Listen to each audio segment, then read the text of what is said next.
I had the opportunity to go spend some time with Terrell from Busted Wagon Ranch at a friend's place from church who had a whole bunch of old, established apple and peach trees.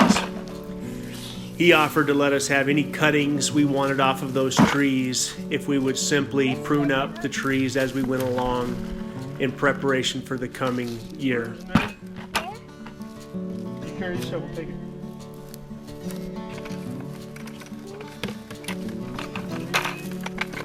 I took 4 buckets, put a little bit of soil in it, added a little bit of water, and got everything ready to start adding selective cuttings from this last year to the buckets.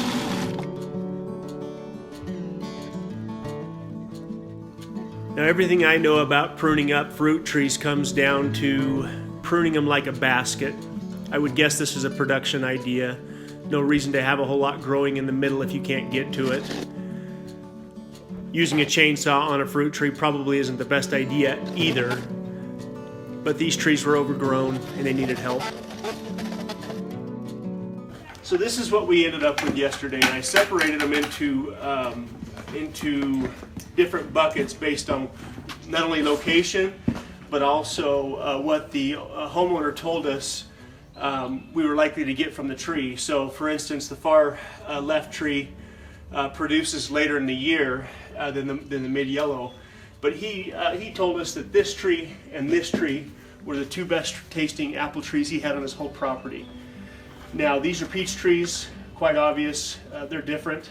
I'm going to try the same process with peach trees as I am with the apple trees. But the idea is if I keep track of where I got them from and the end result, we can go back and do this again. So the brand Clonex and Rooting Hormones is one of the better brands based on my research. I was able to find this rooting gel. Had to drive 25 miles to get it, but it seems to be the preferred way of doing things. Now, I tried this last year, but I didn't put half the effort into it that I'm putting into it this year. I'll collectively have less than $20 tied up in this process, but I really want this to work. If this works, we're a year ahead of getting trees planted than if it doesn't. And I've got somewhere between 150 and 200 trees that I hope will work, but odds are they're not all going to take. So I'm going to do everything in my power to get this to work. And the process is that after I've got my 6 to 8 inches cut off, I'm going to dip it in the rooting gel and then transplant it into its own individual cup.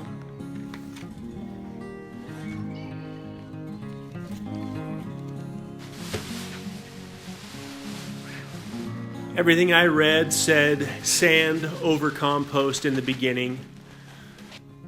There's not a whole lot of nutritional value in sand, so I threw a few scoops of the beautiful black topsoil that we have from the ranch in with the mix.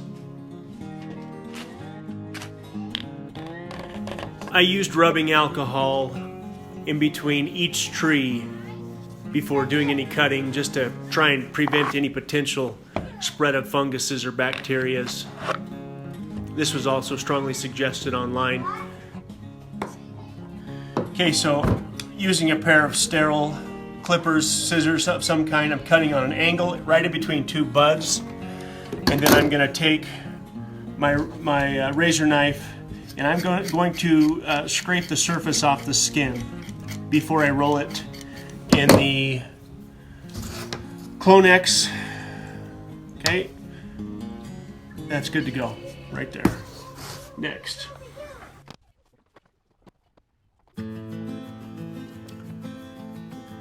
Cedar wrote down on all the cups what we were working with, and I pruned and got everything ready as fast as we could. It was a beautiful afternoon, but I could see a storm was rapidly approaching.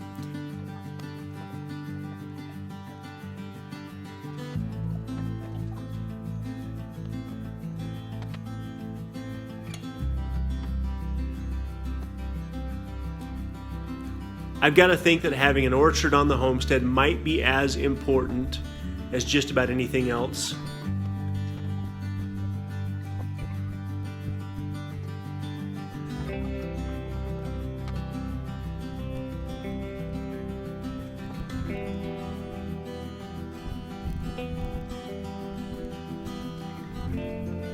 Apples can be used for dozens of different things. 150 apple trees is quite excessive, but one option is to sell them, trade them, give them to the pigs, give them to the goats, give them to the horses, bottle them, dry them, make vinegar with them. There's a million different things we could use them for.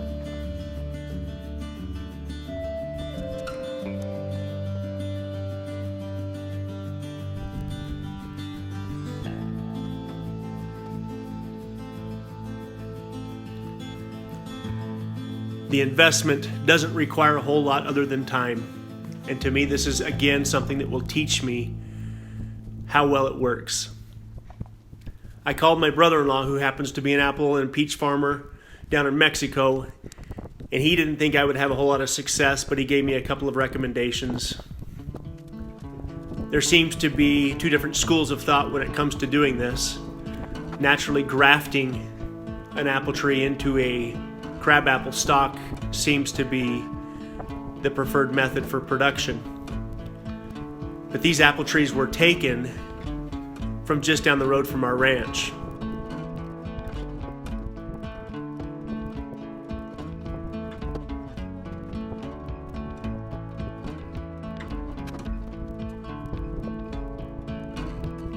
I could feel the temperature starting to change, and I was working as fast as I could. But it quickly went from being beautiful to quite cold and very windy.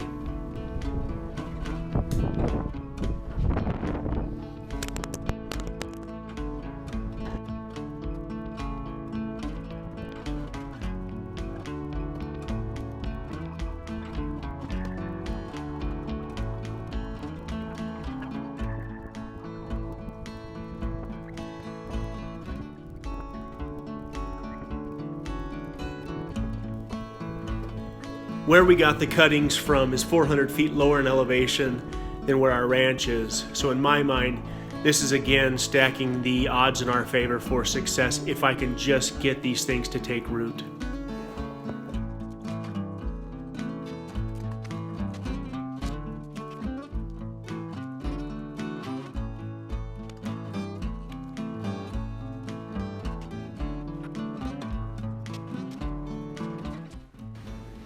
Okay, this is the end result. Somewhere around 150 apple trees and 50 peach trees. If they all take, I will be shocked. But I've done everything I possibly can, everything I read. I even went to the local high school teacher that is in charge of the greenhouse over at the high school, asked her if she had any advice, asked her if I needed to bring them over to the greenhouse. She seemed to think it'd be fine.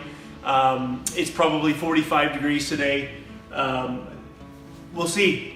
I've read where people had about a 1 in 10 success rate doing this.